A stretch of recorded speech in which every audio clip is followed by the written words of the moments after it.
تمام دیکھنے والوں کو، تمام چاہنے والوں کو، تمام پیار کرنے والوں کو، اور جہاں جہاں تک اس وقت میری آواز کو سنا اور مجھے دیکھا جا رہا ہے، جنید اقبال کی جانب سے انتہائی محبت کے ساتھ السلام علیکم۔ ایک بار پھر ناظرین، میں آپ کو صبح نور میں دل کی گہرائیوں سے خوش آمدید کہتا ہوں۔ آئیے بلا توقف چلتے ہیں حضرت ابو انیس محمد برکت علی علیہ رحمہ کی تعلیف اسماء النبی کریم صلی اللہ علیہ وآلہ وسلم سے رسول اللہ صلی اللہ علیہ وآلہ وسلم کے اسم مبارک پڑھنے اور سننے کی سعادت حاصل کرتے ہیں۔ سیدنا الغافر صلی اللہ علیہ وآلہ وسلم، ہمارے سردار معاف فرمانے والے، درود و سلام بھیجے اللہ آپ صلی اللہ علیہ وآلہ وسلم پر، آپ صلی اللہ علیہ وآلہ وسلم کے آل پاک پر اور صحابہ کرام رضوان اللہ تعالیٰ علیہم اجمعین پر۔ حضرت ابو ہریرہ رضی اللہ تعالیٰ عنہ بیان کرتے ہیں کہ کریم صلی اللہ علیہ وآلہ وسلم نے ارشاد فرمایا کہ صدقے سے مال میں کمی نہیں ہوتی، اور جو شخص دوسرے کے قصور کو معاف کر دیتا ہے اللہ تبارک و تعالیٰ اسے اور عزت عطا فرماتا ہے، اور کسی کا قصور معاف کر دینے سے عزت میں کمی نہیں ہوتی۔ ناظرین کرام، آج چونکہ ظاہر ہے آپ کو پتہ ہے کہ 11 محرم الحرام ہے، بڑی عجیب صبح صاحب آج اسیران کربلا کی اب ظاہر کوفے کی طرف روانگی ہوگی، اور اس کے بعد شام کے درباروں میں انہیں پیش کیا جائے گا۔ اللہ اکبر، روح کانپتی ہے ناظرین۔ بات یہ ہے کہ تاریخ انسانی کی سب سے بڑی ناظرین اگر ہوئی ہے تو وہ کربلا کے میدان میں ہوئی ہے۔ میں دعوے کے ساتھ بات عرض کروں، یہاں تعداد کی بات نہیں ہے، عظمتوں اور رفتوں کی بات ہے۔ تو تاریخ کی سب سے بڑی، پھر ریپیٹ کر رہا ہوں ناظرین، اگر ہوئی ہے تو وہ کربلا کے میدان میں ہوئی ہے۔ اس سے بڑی نہ انسانی تاریخ نے اس سے پہلے دیکھی، نہ اس کے بعد کبھی دیکھے گی، کیونکہ جن کے لیے اللہ نے اس پوری کائنات کو خلق کیا ناظرین، جب انہی کی آل کو، انہی کی امت، انہی کا کلمہ پڑھنے والے کربلا کے تپتے صحرا میں 3 دن کی بھوک اور پیاس میں انتہائی بے دردی اور سفاکی سے ذبح کر دے، تو پھر اس سے بڑی اور کوئی ہو نہیں سکتی ناظرین۔ تاریخ کی اس سے بڑی قربانی، اس سے بڑا ستم، اس سے بڑا المیہ اور کیا ہوگا کہ تاریخ کے ماتھے پر ناظرین اس سے بڑا داغ اور کیا ہوگا کہ جو سر اقدس بوسہ گاہ مصطفیٰ صلی اللہ علیہ وآلہ وسلم تھا، جسے سرکار مدینہ صلی اللہ علیہ وآلہ وسلم چوما کرتے تھے، جسے سرکار مدینہ صلی اللہ علیہ وآلہ وسلم سونگا کرتے تھے، اسی سر اقدس کو تن اقدس سے جدا کر کر اسے نیزے پر چڑھا دیا گیا۔ جو جسم اقدس ناظرین لعاب دہن مصطفیٰ صلی اللہ علیہ وآلہ وسلم سے سینچ سینچ کر بڑا ہوا تھا، اس مبارک جسم اقدس سے کپڑوں کو پہلے نوچا گیا اور پھر گھوڑوں کی ٹاپوں کے ساتھ اس مبارک لاشے کو مکمل طور پہ پامال کر دیا گیا۔ وہ پردہ نشین خواتین کے جن کے گھر پر، جن کے در پر جبرائیل علیہ السلام بے اجازت نہیں آتے تھے، ان کے پیاروں کو ان کی نگاہوں کے سامنے شہید کر کے ان کے خیموں کو جلا دیا گیا۔ مزید ستم بالائے ستم یہ ناظرین کہ ان پاک بیبیوں کو قیدی بنا دیا گیا۔ اس سے بڑا دھوکہ اور اس سے بڑی بدبختی اور کیا ہوگی ناظرین کہ وہاں یزیدی لشکر اپنے واصلان جہنم پر نماز جنازہ پڑھ رہے تھے۔ ذرا سوچئے ناظرین، اور یہاں شہدائے راہ حق کی مبارک لاشیں بے گور و کفن پڑی ہوئی تھیں۔ زمین نہیں پھٹی، آسمان نہیں گرا، پتھروں کی بارش نہیں ہوئی، زلزلہ نہیں آیا، طوفان بپا نہیں آیا، کہ اس قیامت کے بعد ایک اور قیامت آئی کہ پردہ نشین خواتین، بیمار کربلا، امام زین العابدین علیہ السلام اور چھوٹے بچے کھلے آسمان تلے، کھلے آسمان ناظرین کہ اس آسمان نے کبھی اس طرح سے ان کو نہیں دیکھا تھا کہ کھلے آسمان تلے اس کے نیچے رات بھر میدان میں پڑے رہے۔ ناظرین کرام ذرا تصور کیجئے کہ جن نفوس قدسیہ کے ناز اٹھانے جبرائیل علیہ السلام سدرۃ المنتہا سے تشریف لاتے ہوں، سدرۃ المنتہا سے، جن ہستیوں کو جبرائیل علیہ السلام جھولا جھلاتے ہوں، جن کو جبرائیل علیہ السلام کھیل کھلاتے ہوں، آج گھوڑوں کی ٹانپوں سے رندے ہوئے انہی مبارک ہستیوں کے مبارک اجسام بے گور و کفن کربلا کے تپتے صحرا کے اندر پڑے ہیں۔ تاریخ بتاتی ہے ناظرین کہ جس وقت یہ جملے ادا کرتے ہوئے میرا کلیجہ چرتا ہے ناظرین کہ تاریخ بتاتی ہے کہ جس وقت بی بی زینب سلام اللہ علیہا اپنے پیارے بھائی امام علی مقام امام حسین علیہ السلام کی مبارک لاش کے پاس سے گزریں تو انتہائی درد کے ساتھ آپ نے روتے ہوئے فرمایا کہ واہ محمد، واہ محمد،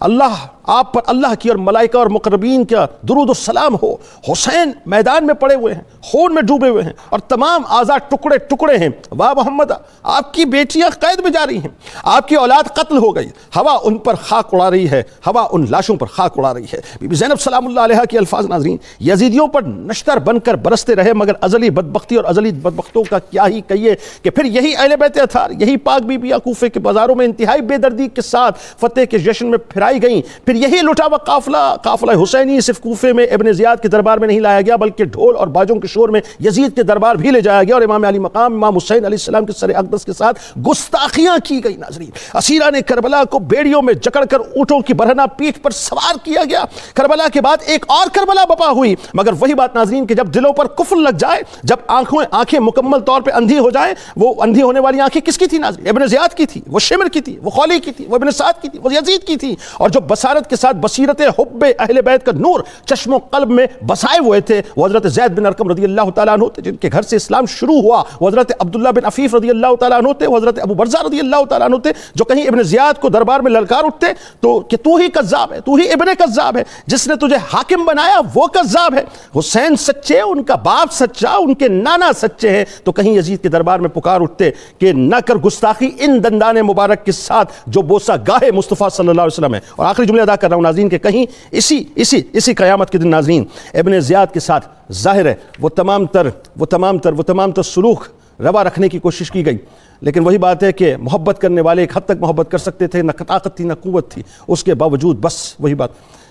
کہ الفاظ یہاں پہ آ کے ختم ہو جاتے ہیں کہ ایک کربلا میدان کربلا میں تھی اور ایک کربلا کوفے کے بازاروں سے شام کے درباروں تک ہوئی ہے۔ ناظرین آئیے آغاز کرتے ہیں گفتگو کا اور سنتے ہیں اپنے اسکالرز کو، بتائیں گے آج بنیادی طور پر کربلا سے لے کر شام کے درباروں تک کیا کچھ ہوا۔ تین ممتاز شخصیت ہمارے ساتھ موجود ہیں۔ پہلی شخصیت ممتاز عالم دین پروفیسر محمد سعید احمد خان صاحب، دوسری شخصیت ممتاز عالم دین محترم جناب علامہ ذوالفقار مصطفیٰ ہاشمی صاحب، اور تیسری شخصیت ممتاز عالم دین جناب صاحب زادہ سید عتیق الرحمان بخاری صاحب، اور آخر میں انشاءاللہ ملک معروف شناخہ جناب محمد وقار فریدی صاحب منقبت کا نذرانہ پیش کریں گے۔ آپ تینوں احباب کو السلام علیکم و خوش وعلیکم السلام ورحمۃ اللہ۔ صاحب آپ سے بات کا آغاز کرتے ہیں۔ ظاہر ہے یہ ایک ایسا آج کا دن ہے،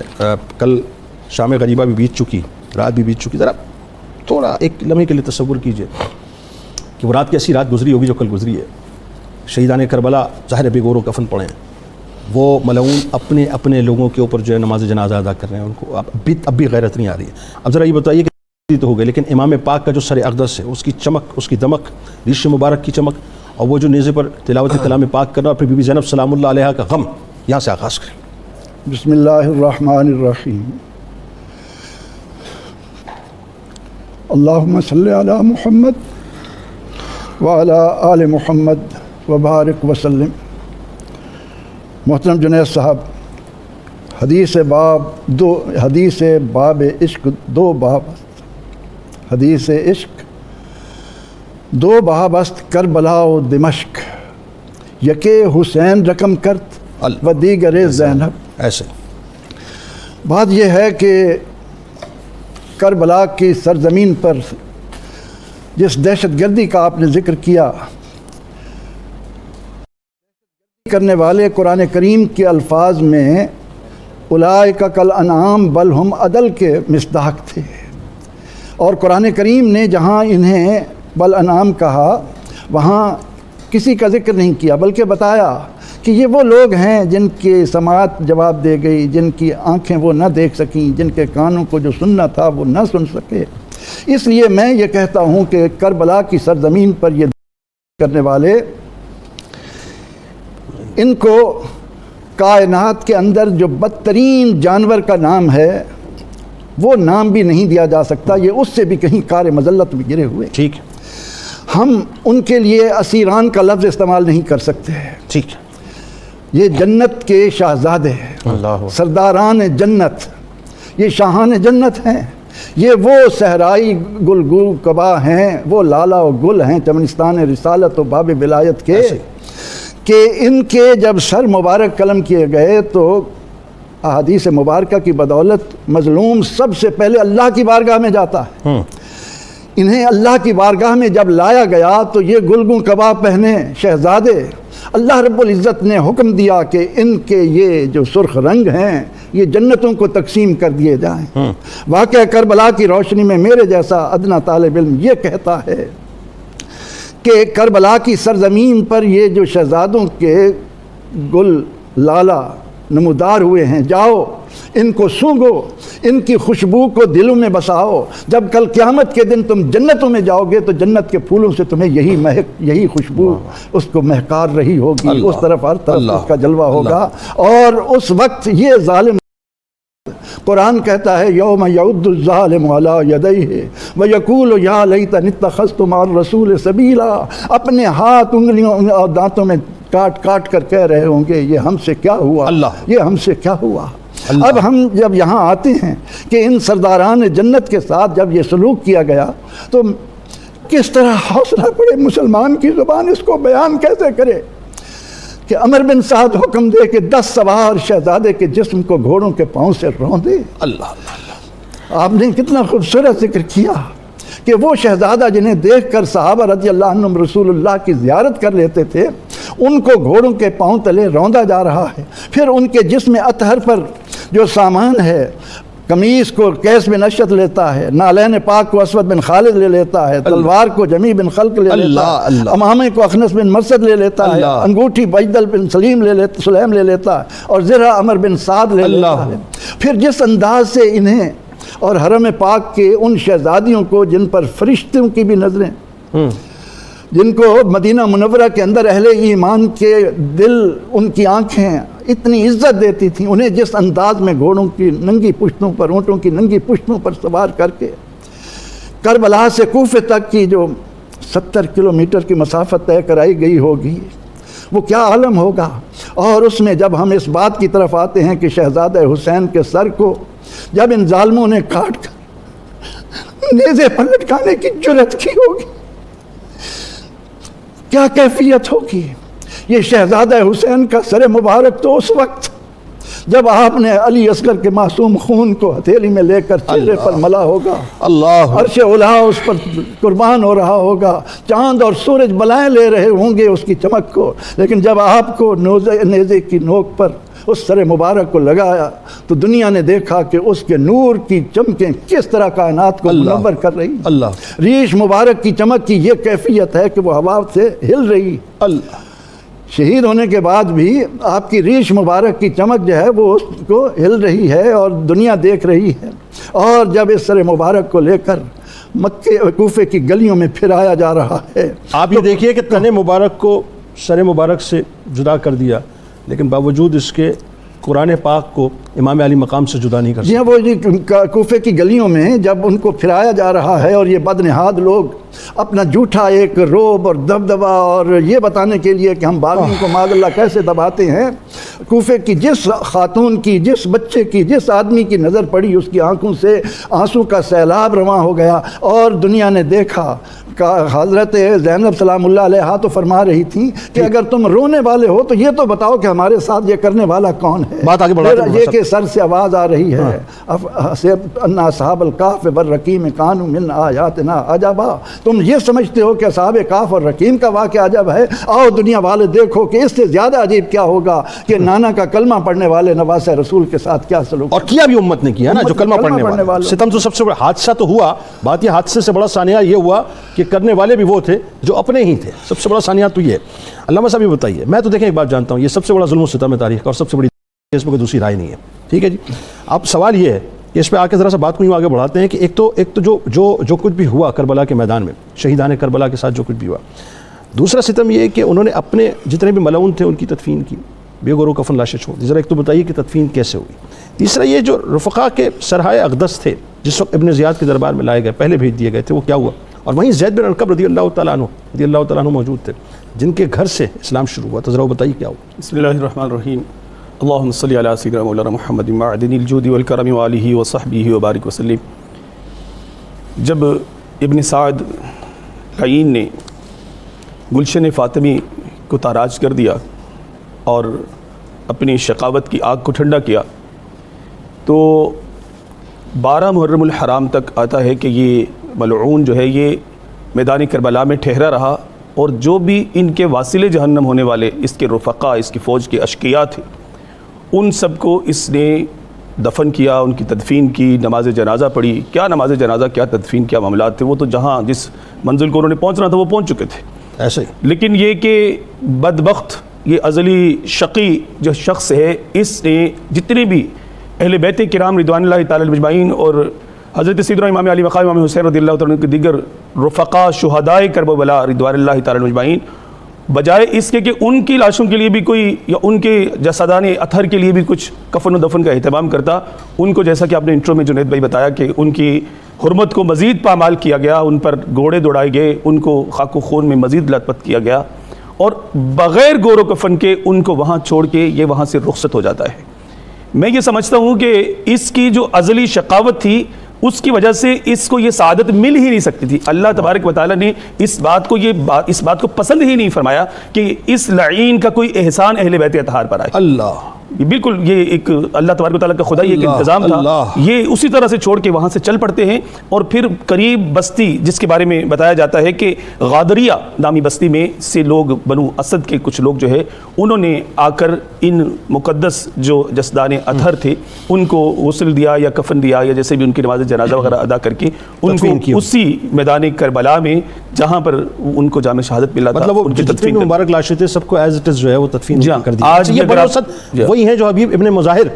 رضی اللہ تعالیٰ عنہ کا قبیلہ تھا. جی جی. اور یہ وہی قبیلہ ہے اگر میں غلط نہیں ہوں کہ جس وقت حبیب ابن مظاہر جو ہیں وہ ان کے پاس گئے تھے کہ جی چونکہ ظاہر کوفے والے اب چڑھائی کرنے والے ہیں تو آپ بھی ذرا ہمارے ساتھ مطلب شامل ہو جائیں, تو ان کو روک دیا تھا ابن زیاد نے اور وہ بظاہر بالجبر روکا تھا, آنے نہیں دیا تھا طاقت کے بل پہ, لیکن انہوں نے دوستی کا حق ادا کیا اور قبیلے والوں نے بھی ابھی تک دوستی کا حق ادا کیا آخری وقت تک. جی بتائیے. جی بالکل ایسے ہی ہے. اور ابھی بھی آپ جب حاضری کے لیے میدان کربلا میں جاتے ہیں تو وہاں پہ ان کے جو جسدان اطہر ہیں سیدنا امام علی مقام امام حسین رضی اللہ تعالیٰ عنہ کا الگ ایک مقام پر ہے, حضرت سیدنا غازی عباس علمدار رضی اللہ تعالیٰ عنہ کا الگ ایک مقام پر ہے, اور اس کے علاوہ جو خیمہ سادات کہا جاتا ہے اس کو یا کہہ لیجیے کہ جو گنج شہیداں کہا جاتا ہے, دیگر تمام شہداء کرام رضوان اللہ اجمعین کو ایک جگہ پر جو ہے وہ ان کی تدفین کی گئی ہے, اور وہاں پہ الحمدللہ عشاق جاتے ہیں اور آج بھی جا کر سلام پیش کرتے ہیں, اور ان لوگوں پہ کہہ لیجیے کہ صبح قیامت تک جو ہے اللہ تعالیٰ کی لعنتیں برس رہی ہیں. اس کے بعد جیسے آپ نے کہا کہ ان مقدس جو کہہ لیجیے کہ جسدان اطہر تھے ان سے سروں کو الگ کر لیا گیا تھا, اور یہ ایک بڑی تکلیف دہ, جیسے آپ کہہ رہے ہیں کہ کائنات کی سب سے بڑی بدبخت سے بدبخت ترین بھی شخص جو ہے اس کی آگ ٹھنڈی ہو جاتی ہے کہ جب وہ کسی بھی اپنے دشمن کو کہہ لیجیے کہ قتل کر دیتا ہے, لیکن ان کی وہ بغض کی آگ ٹھنڈی نہیں ہو رہی تھی. سروں کو شہداء کرام کے سروں کو آپس میں بانٹ لیا گیا. 12 سر قبیلہ بنو حوازن, 13 سر جو ہے بنو ابن اشس, اور 14 بنی تمیم اور دیگر کچھ قبائل میں جو ہے وہ بانٹے گئے. حضرت امام علی مقام امام حسین رضی اللہ تعالیٰ عنہ کے انور سمیت یہ سر جو ہے وہ ابن زیاد کے دربار میں کوفہ میں بھیجے جاتے ہیں. خولی دعویدار ہو رہا تھا معاذ اللہ, خولی بڑے نام و جو ہے- اکرام مانگے کہ سر میں لے کے آیا ہوں معاذ اللہ ثم معاذ اللہ. جی جی بالکل ایسا ہی ہے. تو یہ جب سر امام علی مقام امام حسین رضی اللہ تعالیٰ عنہ ایک تشت میں رکھ کر ابن زیاد کے سامنے جو ہے وہ پیش کیا جاتا ہے, تو سیدنا امام علی مقام امام حسین رضی اللہ تعالیٰ عنہ کے سر انور کو جب اس ملعون نے دیکھا تو اس کے ہاتھ میں ایک چھڑی تھی,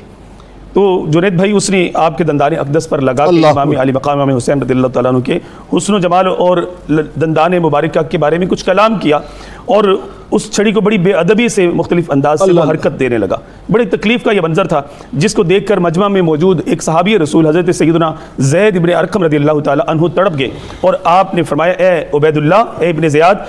ان مقدس ہونٹوں سے اپنی چھڑی کو ہٹا لے, کیونکہ مجھے قسم ہے اس ذات کی جو وحدہ لا شریک ہے اور جس کے سوا کوئی معبود نہیں ہے, کوئی دوسرا الہ نہیں ہے, میں نے بے شمار مرتبہ پیارے کریم آقا صلی اللہ تعالیٰ علیہ وسلم کو ان مبارک لبوں کو بوسہ دیتے ہوئے دیکھا. اللہ اللہ. اور پھر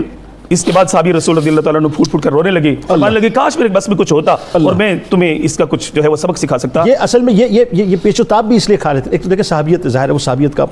لیکن اس کے ساتھ ساتھ انہوں نے وہ دیکھا ہے نا, وہ اپنے گھر کے اندر وہ سب کچھ دیکھا ہے کہ وہ ابتدا وہاں سے اسلام کی ہو رہی ہے, تو اب نہیں بھی ہو چکے ہیں, بوڑھے بھی ہو چکے ہیں, تو ان کو پتہ ہے کہ اسلام لانے والے کون ہیں, یہ انہی کی آل ہیں, یہ انہی کی آل. صحیح صاحب آپ تو سید زادے ہیں, سادات ہیں, ظاہر ہے آج تو میں سمجھ سکتا ہوں آپ کی کیفیات اس وقت کیا ہوں گی, کیونکہ جب اپنی جد کی بات ہوتی ہے اور خاص طور پہ امام علی مقام کی ان قربانیوں کی, تو اس وقت کلیجہ پھٹتا ہے, اس کو بیان کرنا بڑا مشکل ہے. لیکن ایک بات, اس شقی القلب نے ابن زیاد نے سب سے پہلے جو میرے ذہن میں پوری ایک تاریخ کا نقشہ اس وقت جو گھوم رہا ہے وہ یہ ہے کہ مسجد میں جا کر سب سے پہلے اس نے اعلان کیا, سب کو جمع کیا, اعلان کیا, اس کے بعد اس نے اعلانیہ گستاخیاں کی. اسی دوران ایک اور محب اہل بیت حضرت عبداللہ بن عفیف ازدی رضی اللہ تعالیٰ عنہ وہ کھڑے ہوئے, اور پھر ظاہر ان کی شہادت کا واقعہ. ذرا یہ بتائیے کیا ہوا اس اعلان سے لے کے پھر وہ جو خانوادہ نبوت کو, مجھے کہتے ہوئے عجیب سا لگتا ہے کہ کوفے کے بازاروں کے اندر گھمانا کیا ہوا تھا. بسم اللہ الرحمن الرحیم. آج الفاظ بھی بلا شک و شبہ صرف اشک میں نہیں خون میں نہلائے ہوئے ہمارے جذبات کا اظہار کر رہے ہیں. میں صرف 1 منٹ آپ کا پہلے چاہوں گا کہ یہ صرف 61 ہجری کے 10 محرم یوم عاشور یا شب عاشورہ کی بات نہیں ہے.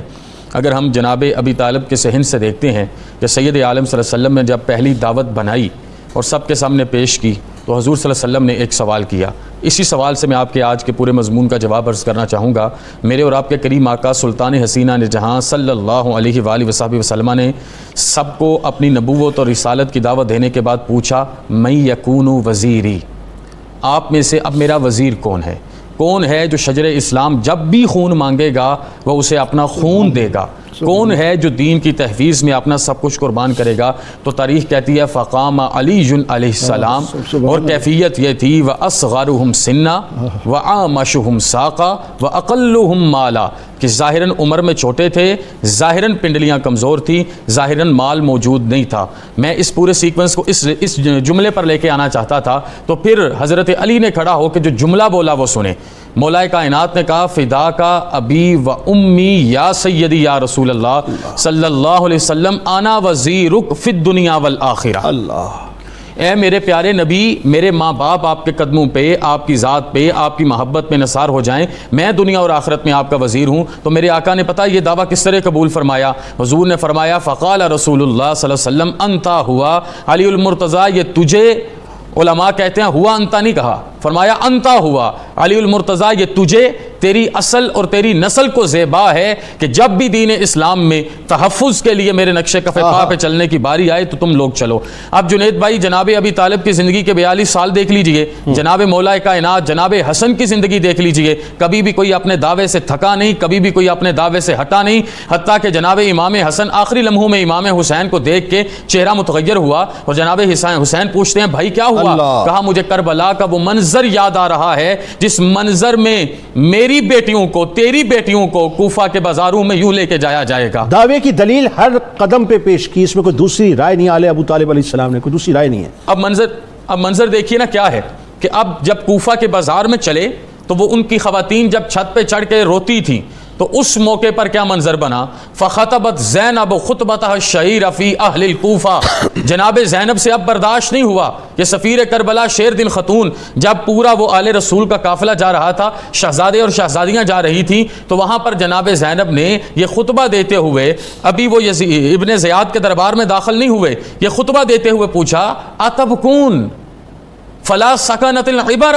ولا ہدات الرانا، آپ اب کیوں روتے ہو؟ اب کیوں روتے ہو؟ کیا تمہیں نہیں پتا ہم پر کتنے دن پانی بند رہا؟ کیا تمہیں نہیں پتا ہمارے ساتھ کیا معاملات ہوئے؟ میں یہ کہتی ہوں نہ تمہارے چیخو پکار کو سکون آئے گا اور نہ کبھی تمہارے آنسو رکیں گے۔ پھر آپ نے پیچھے مڑ کے وہ جو امام علی مقام کے سروں کو پکڑ کے پورے قافلے کو گھیر کے کھڑے تھے ان کی طرف دیکھ کے کہا وقد اشارت الی الناس بانہم هم المسئولون عن قتل الحسین، یہ جو جملہ ابھی میں بولنے لگا ہوں سینہ پھٹ جائے گا۔ آپ نے ان کی طرف اشارہ کر کے کہا ویلکم اتدرون ای قبض لرسول اللہ فرائیتم، کیا تمہیں نہیں پتا تم نے کربلا میں بدبختوں مصطفیٰ کا جگر نکال کے کاٹ ڈالا؟ اللہ اللہ اللہ، ای قبض لرسول اللہ۔ تو اس ماحول میں آپ ابن زیاد کے اس دربار میں پہنچے جہاں پر وہ اپنی فتح کا اعلان کر رہا تھا، بڑی شان و شوکت کا بیان کر رہا تھا، اپنے اور یزید کے اس دور کو شاندار دور قرار دے رہا تھا۔ تو وہاں کے منظر کو دیکھ کے جیسے آپ نے محب اہل بیت جناب عبداللہ بن عفیف کی بات کی، کتنے ہی دل پھٹے، اور انہوں نے اٹھ کے بتایا کہ حسین آج بھی سچے ہیں، کل بھی سچے ہیں، یزید کل بھی جھوٹا تھا آج بھی جھوٹا ہے، حسین آج بھی اعلیٰ ہیں، حسین آج بھی عرفہ ہیں، حسین آج بھی بالا تر ہیں۔ اور جب یہ ساری باتیں ہوئیں تو پھر اس وقت پتا چلا کہ میرا مالک یزید کو مورچے میں چند لمحے کی خوشی تو دیتا ہے لیکن حقیقت میں شکست فاش۔ بالکل ایسا، بلکہ وہ میں آپ کو بتاؤں، یہ مسجد میں جس وقت یہ گستاخیاں کر رہا تھا ابن زیاد اور اپنی فتح کا اعلان کر رہا تھا تو معاذ اللہ جو جملے ادا کیے اس نے خانوادہ نبوت کے لیے، تو عبداللہ ابن عفیف ازدی رضی اللہ تعالیٰ عنہ برداشت نہیں کر پائے۔ ظاہر ہے جو بھی محب اہل بیت ہے وہ برداشت نہیں کر پائے گا، کھڑے ہو کر انہیں، طاقت اس کی تھی، قوت اس کی تھی، سب کچھ اس کے پاس تھا، مشینری تھی، لیکن آپ نے کھڑے ہو کے بابانگ دول کہا کہ تو جھوٹا ہے، اور مطلب آپ نے واضح طور پر فرمایا کہ وہ سچے، ان کے بابا جان سچے، ان کے نانا جان سچے، ان کی والدہ سچی ہیں، سب سچے ہیں، وہ سچوں کا گھرانہ ہے۔ ناظرین کرام، وہ سچوں کا بھی گھرانہ ہے اور وہی اچھوں کا بھی گھرانہ ہے۔ بس آئیے درود پاک کا نذرانہ سرکار علیہ السلام کی بارگاہ میں پیش کرتے ہیں۔ 11 محرم الحرام ہے، فضا انتہائی سوگوار ہے، اور خانوادہ نبوت کے مبارک لاشیں کربلا میں اس وقت ناظرین اس کی زمین پر موجود ہیں، ذہن میں رکھیے گا، ابھی تک تدفین نہیں ہوئی ہے۔ درود پاک کا نذرانہ، اور لوٹ کے انشاءاللہ آپ کو بتائیں گے کہ جو ظاہری طور پر امام علی مقام کو دیکھ کر بھی ایمان نہیں لائے، ایک راہب تھا جس نے صرف سر اقدس کو دیکھا تھا، وہ کیا ہوا تو آپ کو انشاءاللہ بتائیں گے۔ درود پاک۔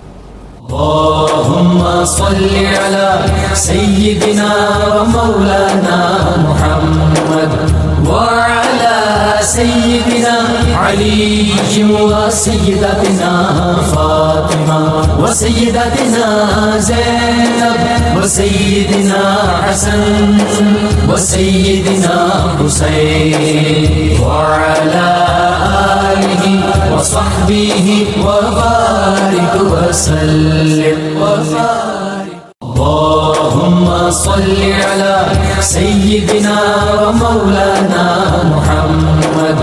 وعلى سيدنا علي وسيدتنا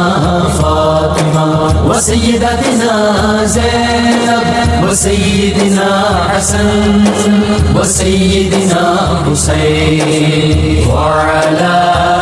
آله وصحبه وبارك وسلم وصحبه وبارك وسلم اللهم صل على سيدنا. ایک بار پھر ناظرین میں آپ کو خوش آمدید کہتا ہوں، اور ظاہر ہے آج بات ہو رہی ہے شہیدان کربلا کے حوالے سے، آج بات ہو رہی ہے خانوادہ نبوت کے حوالے سے،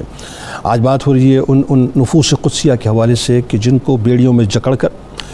جن کو رسیوں میں جکڑ کر، جن کو اونٹ کی برہنہ پیٹھ پہ بٹھا کر کربلا سے پہلے کوفے کے بازاروں میں لایا گیا، اور کوفے کے بازاروں سے پھر ان کو غیر معروف راستوں سے ہوتے ہوتے شام کے دربار تک پہنچایا، یزید کے دربار تک پہنچایا گیا. ایک جملہ یہاں پھانس کی طرح ناظرین میرے چبھا ہوا ہے، میں اس کو ادا کرنا چاہتا ہوں. جب ہم یہ کربلا کے واقعات بیان کرتے ہیں نا، تو اس کو ذرا بلا تمثیل عرض کر رہا ہوں، اس کو بالکل کمپیریزن نہ کیجیے گا، بلا تمثیل. اس کو اس طرح بھی محسوس کیجیے گا کہ ہماری بیٹی، ہماری بہن، ہماری بہو، ہماری بیوی، ہماری ماں، یعنی جو ہمارے گھر کی خواتین ہیں، ان کی اگر حرمت پہ ذرا سی بھی کوئی بات آ جاتی ہے، ہم اپنی جان دینے اور کسی کی جان لینے پر آ جاتے ہیں. اور یہ وہ خواتین ہیں ناظرین جن کا کوئی کمپیریزن ہے ہی نہیں، کوئی کمپیریزن نہیں ہے ان ہستیوں کے ساتھ کہ جن کو کبھی فرشتوں نے جو ہے وہ اپنا اس طرح سے دیکھا ہی نہیں، یعنی ان کے حجروں میں بھی بے اجازت آتے ہی نہیں تھے. تو ذرا سوچئے ناظرین، جب ان کو بازاروں میں گھمایا گیا ہوگا اور ان کو شام کے درباروں تک لایا گیا ہوگا، تو اس وقت کیفیت کیا ہوگی کہ آسمان اپنے کلیجے کو تھامے بیٹھا ہوگا اور زمین جو ہے وہ پھٹنے کی صورتحال میں ہوگی. لیکن وہی بات ہے، نہ آسمان پھٹا نہ زمین پھٹی، لیکن یقیناً ان کے جنازے پھٹے بھی ناظرین، اور ان کی قبریں بھی پھٹیں گی، اور ان کی حشر میں ان کو پتہ چلے گا کہ انہوں نے کیا کیا ہے. پروفیسر صاحب، میں تو سچی بات ہے بڑا اس موضوع پہ بڑا جذباتی ہوں، کیونکہ مجھے پتہ ہے کہ اس کے علاوہ کچھ ہے ہی نہیں، اس کے علاوہ کچھ ہے ہی نہیں. اشقیاء کی جماعت کا کوفے سے شام تک کا جو سفر ہے، پہلے تو یہ بتائیے کن راستوں سے ہوا. اور ایک بات جو بڑی اہم ہے کہ پہلی منزل پر ایک گرجا گھر تھا اور ایک راہب تھا، اس نے اسلام قبول کیا. تو واقعہ کیا ہوا تھا ذرا بتائیے. ابن زیاد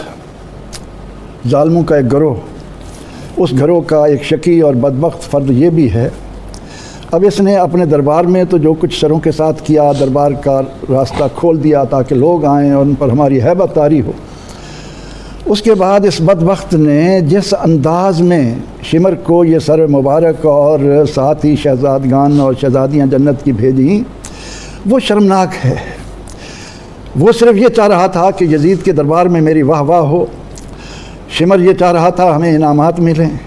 یہ خبیث جماعت صرف اور صرف دراہم و دینار کی بھوکی بن کر جس راہ پر چلی. اب آپ یہ دیکھیں کہ کوفہ سے جب یہ چلتے ہیں تو دمشق تک کوئی 4 منزلیں آتی ہیں، اور انہوں نے یہ ایسا کوئی غیر معروف راستہ اختیار کیا. بڑے لوگوں نے اس پر تحقیق کی تاکہ کسی کو پتہ نہ چلے. بعض نے کہا کہ فرات کے ساتھ ساتھ گئے، بعض نے کوئی. لیکن ان 4 منزلوں میں جس پہلی منزل کی طرف آپ اشارہ فرما رہے ہیں، قرآن ہمیں بتاتا ہے مَثَلُهُمْ فِي التَّوْرَاةِ وَمَثَلُهُمْ فِي الْإِنْجِيلِ. اللہ، میرے آقا علیہ السلام کا گھرانہ تو کیا، اس جماعت کے ایک ایک فرد کا ذکر اللہ نے پہلی کتابوں میں، تورات میں، انجیل میں کر دیا تھا. اب یہ چونکہ کافی فاصلہ تھا، کوئی 1300 کلومیٹر کے قریب فاصلہ بنتا ہے، تو اب پہلی منزل پر جب پہنچے تو انہیں یہ ہوا کہ کہیں ایسا راستہ اختیار کریں، کہیں ایسی جگہ پر رکیں جہاں لوگوں کا ہجوم نہ ہو. کیونکہ سیدہ زینب سلام اللہ علیہا جہاں کہیں موقع ملتا وہ لوگوں کو دکھاتی کہ یہ دیکھو جس شہزادے کے ہاتھ پیچھے کر کے گردن کے ساتھ باندھے ہوئے ہیں، یہ زین العابدین ہیں، یہ حسین کے وہ شہزادے ہیں، امام سجاد ہیں. تو اس ڈر سے انہوں نے کہا کوئی ایسی جگہ تلاش کریں. انہیں ایک گرجا نظر آیا، اس سے اجازت لی کہ ہم نے رات گزارنی ہے. اس نے سارے احوال پوچھے، تڑپ اٹھا، کہا کہ کیا بات ہے. انہوں نے سارا بتایا کہ یہ باغی ہیں، کیونکہ کوفے سے لے کر دمشق تک جہاں جہاں بھی یہ گئے یزید کے کارندوں نے یہ پھیلا رکھا تھا کہ کچھ باغی ہیں، ان کے اللہ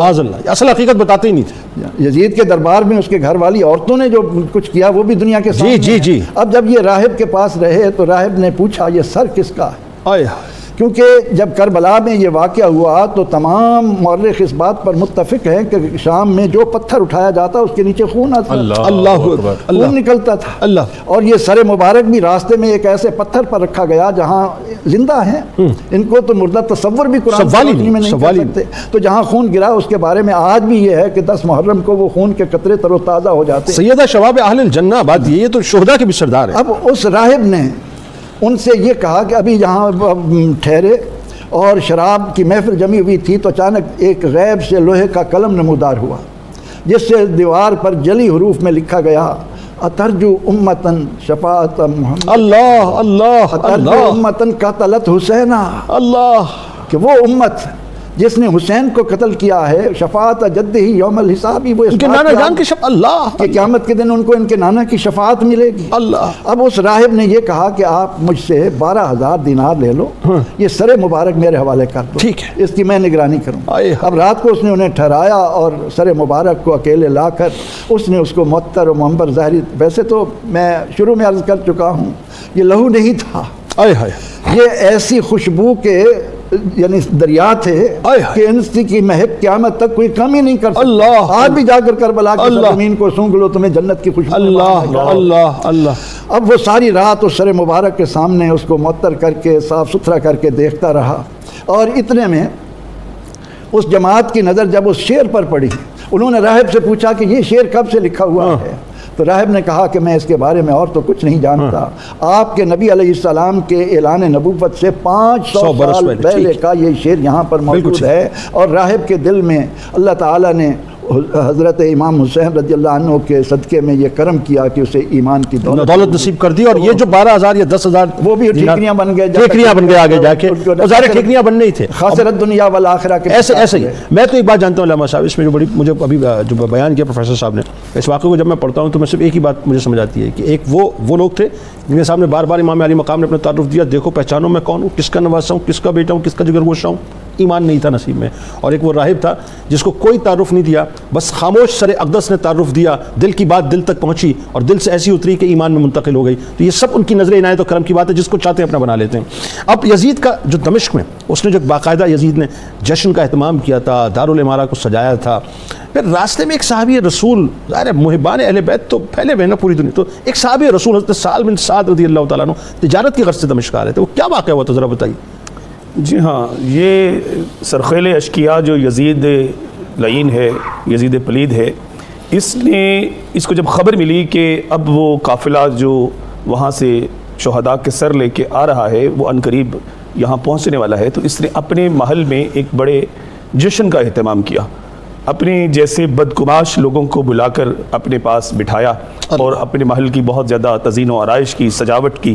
اور پورے شہر کو آراستہ کیا، خوشی منانے کا حکم دیا۔ رسول اللہ صلی اللہ علیہ وسلم ڈھول باجے بجائے گئے باقی۔ جی ہاں بالکل، بہت زیادہ۔ اب یہ وہ لوگ کہ جو دیکھیے بڑی تاریخی حقیقت ہے اور بڑی تلخ حقیقت ہے کہ وہ لوگ جو آج مطلب یزید کو کہہ لیجیے کہ ستائش کے کلمات سے یاد کرتے ہیں، وہ دیکھیں اس کا یہ عمل کیسا ہے کہ کیا وہ اس سارے جرم کا شریک کار ہے یا نہیں ہے، اور اس کا یہ جو عمل ہے وہ اس بات پر مہر لگا رہا ہے کہ وہ ازلی شقی اور کہہ لیجیے کہ ابدی بدبخت، کوئی دوسری رائے نہیں ہے، کوئی دوسری رائے نہیں ہے۔ تو وہاں پر جب یہ سر اقدس کا یہ قافلہ اور اہل بیت کرام رضوان اللہ تعالیٰ اجمعین کی پاک باز بیویوں کا یہ جو قافلہ ہے یہ وہاں پہنچتا ہے ملک شام میں، تو وہاں پر تجارت کی غرض سے حضرت سیدنا سہل رضی اللہ تعالیٰ عنہ جو ہے وہ آئے ہوئے تھے، تو انہوں نے دیکھا کہ بڑا شہر سجا ہوا ہے اور بڑے جشن کا اہتمام ہے، بڑے ڈھول باجے بجائے جا رہے ہیں، تو انہوں نے پوچھا کہ آخر یہ کیا بات ہے؟ تو لوگوں نے بتایا کہ اہل عراق نے حسین ابن علی رضی اللہ تعالیٰ عنہ کے سر کو یزید کے پاس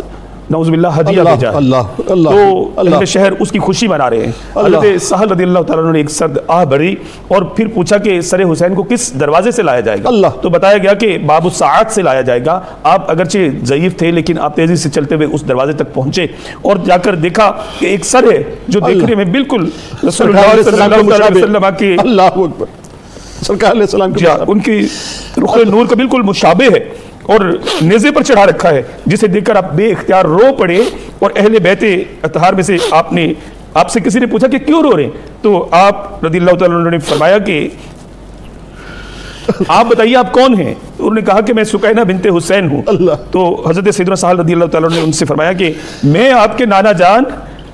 کریم آقا صلی اللہ تعالی علیہ وسلم کا صحابی ہوں, اللہ. اگر میرے لائق کوئی خدمت ہو تو حکم فرمائیے. یہ مولا کائنات کے بڑے خدمت گزار تھے. جی جی, ان کو اللہ نے اوپر بھی بڑی طویل عطا کی, اور یہ مولا کائنات سے بے انتہا محبت فرمایا کرتے تھے. اور قدرت کا نظام دیکھیں کہ بھیجا بھی اس کو جو کسی اور کا چاہنے والا نہیں تھا, حب علی میں فریفتہ تھا مکمل. تمام صحابہ جو ہے وہ کہہ لیجیے کہ اہل بیت کرام کے خدام تھے. اور آپ دیکھیے کہ اس وقت پھر بڑے تاریخی جو جملے ہیں سیدہ سکینہ رضی اللہ تعالیٰ عنہ نے ارشاد فرمائے کہ بس کچھ اور خدمت درکار نہیں ہے سوا اس کے کہ یہ ایک جم غفیر ہے جو ہمیں آنکھیں پھاڑ پھاڑ کے دیکھ رہا ہے, اور امام علی مقام کا سر انور جو اس کو دیکھ رہا ہے. آپ اتنا احسان کیجئے کہ سر انور کو ہم سے تھوڑا سا فاصلے پہ کروا دیجئے تاکہ لوگ سر انور کی طرف متوجہ ہو جائے اور ان کی یہ ناپاک نظر جو ہے وہ ہم تک نہ آ پائے. اس وقت پھر حضرت سیدنا سہل رضی اللہ تعالیٰ عنہ نے 400 درہم, جیسے قبلہ پروفیسر فرما رہے تھے کہ وہ درہم و دنانیر کے جو ہے وہ کہہ لیجیے کہ طالب تھے, 400 درہم اس شخص کو دیے جس نے سر امام علی مقام اٹھا رکھا تھا, اور اس کو کہا کہ تھوڑا سا فاصلے پر اس کو. یہاں پہ ایک بات مجھے بتائیے, قیامت صغریٰ کیا قیامت بپا ہو گئی ہے نا, قیامت بپا ہو گئی ہے. اتنی تکلیف, اتنے مصائب, اتنے امتحانات, اتنا سب کچھ, اتنا یعنی آپ الفاظ میں بیان ہی نہیں کر سکتے نا اس کو کیا کچھ. اس کے باوجود بھی قربان جائیے سیدہ سکینہ سلام اللہ علیہ اور خانوادہ نبوت پہ کہ اس وقت بھی پردے کا خیال ہے. اللہ اللہ اکبر, یہ بہت بڑا درس ہے امت کے لیے, پیغام ہے. میری ماؤں میری بہنوں بیٹیوں کو سمجھائیں, 2 جملوں میں بات کو آگے بڑھاتے ہیں کہ یہ کیا کر رہے ہیں ہم لوگ آج دنیا میں, اور وہ کیا کر کے گئے.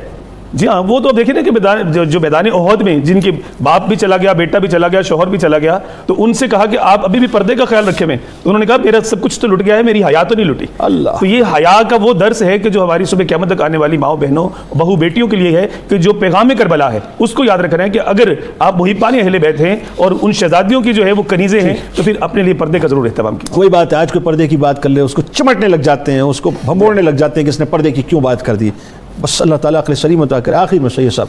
اب یہ جو قافلہ ہے خانوادہ نبوت کا, اب ظاہر ہے اس کی اس یزید کے دربار میں, یزید کے پاس جو ہے وہ باقاعدہ ان کو لایا گیا. یزید نے بہت گستاخیاں کی, بڑے کفری اشعار کہے, اور پھر وہاں پہ بھی ایک اور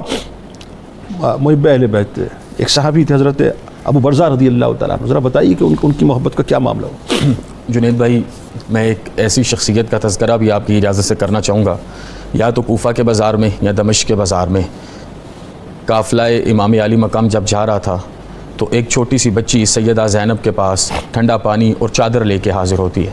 سیدہ زینب سلام اللہ علیہ اس سے پوچھتی ہیں پورے رستے میں تو کسی کو آج ہمارا اس لحاظ سے خیال نہیں آیا کہ ہم تو حوض کوثر کو بانٹیں گے, کوئی ہمارے لیے بھی ٹھنڈے پانی کا انتظام کرے. تو اس نے کہا مجھے میری مالکن نے بھیجا, میں آپ کو دے کے آؤں. تو کہا مالکن کو بلا کے لاؤ, آج کے دن وہ جو ہم سے مانگے گی ہم رسول اللہ کے کرم فضل سے اسے عطا کریں گے. یہ تاریخ کا ایک ایسا واقعہ اور ایک ایسا کردار. اور پھر اگلے 2 منٹ میں یزید کے دربار تک بات لے کے ختم کرتا ہوں کہ جب وہ مالکن آئیں تو وہ ایک بڑھیا خاتون تھیں اور لاٹھی سے اپنے آپ کو ٹیکا ہوا, چلتے چلتے وہاں پہ حاضر ہوئیں. تو مکالمہ ہوا تو سیدہ نے پوچھا کہ آپ نے یہ پانی کیوں بھیجا. اللہ. کہا مجھے میری ملکہ نے, جس سے میں نے زندگی کا ہر سبق سیکھا, سیدہ کونین نے یہ سکھایا ہے کہ اگر کوئی بھی مسافر اس طریقے سے جائے تو ان کی بیٹیوں کو چادر بھی دینی ہے اور ان کے لیے ٹھنڈے پانی کا انتظام بھی کرنا ہے. آپ نے جب غور سے دیکھا نا سیدہ زینب نے کہ یہ کون ہے, تو آپ کو اپنا بچپن یاد آ گیا. یہ شاہ حبش کی بیٹی, شاہ حبش کی بیٹی یعنی کہ شہزادی, یہ شہزادی کونین کی خادمہ تھیں. بات یہ سید صاحب جنہوں نے امام حسنین کریمین علیہ السلام کی بیماری سے شفا یابی کے لیے خانوادہ نبوت کے ساتھ روزے رکھے ہوں, ان سے زیادہ محبان اہل بیت میں کس کو شمار کریں گے آپ؟ آپ منظر سوچئے گا, یہ منظر سوچئے گا کہ جب آپ نے غور سے دیکھا یہ تو اماں فضہ تھی, تو آپ نے کہا کہ اماں فضہ چاہتی کیا ہو؟ کہا کیا چاہنا ہے, وقت گزرا جب سے میری ملکہ اس جہاں سے گئی, میں مدینہ تو رسول چھوڑ کے آگے رہا نہیں جاتا تھا. یہ وہ بلال حبشی والا عشق ہے نا, تو صرف یہ چاہتی ہوں کہ وہ 3 بچے جن میں سے ایک حسن, حسین اور زینب, ان میں سے کسی کی زیارت ہو جائے. تو آپ نے کہا اماں یہ تو کام ہو گیا. کہا وہ کیسے؟ کہا آنکھ اٹھا کے دیکھیے یہ جو سر نیزے پہ ہے یہ حسین کا ہے. اور قریب کر کے نقاب اتار کے پردہ ہٹا کے کہا کہ یہ جو میں زینب ہوں وہ حسین. تو وہ بھی اس وقت داڑ مار کے رونے لگیں اور ساتھ چلی یزید کے دربار میں کہ جب یزید نے میرے امام علی مقام کے ہونٹوں پر چھڑی ماری تو پہلے جناب ابو برزہ اسلمی بولے اور کہا بدبخت, میرا جی چاہتا ہے میں تیرے ہاتھ کاٹ دوں, تو تباہ و برباد ہو جائے. میں نے دیکھا ہے ان ہونٹوں کو رزق کے طور پہ مصطفیٰ کریم کے ہونٹ ملا کرتے تھے. پھر اس کے بعد حضرت فضہ نے کلام کرنا شروع کیا اور حضرت فضہ کے کلام پر یزید نے ان کے قتل کا حکم دیا. تو وہاں پر جتنے حبشی غلام تھے وہ ان کے لیے کھڑے ہو گئے. اور پھر آخری جملہ کہ سیدہ زینب سے جب یزید نے, یہ پورا پیغام کربلا اس جملے میں کنکلوڈ ہو جائے گا, یزید نے جب کہا ما رأیت فعل اللہ باہل بیتی, کہ اللہ نے تمہارے خاندان کے ساتھ کیا کیا, تو آپ نے کہا تھا واللہ ما رأیت الا جمیلا, جتنا خوبصورت ہمارے ساتھ ہوا کائنات میں کسی کے ساتھ ہوا ہی نہیں. سید صاحب آپ کا بہت شکریہ, آپ دونوں کا بہت شکریہ, پروفیسر صاحب آپ کا بہت شکریہ, اور تمام ناظرین کا بہت شکریہ جو ہمارے ساتھ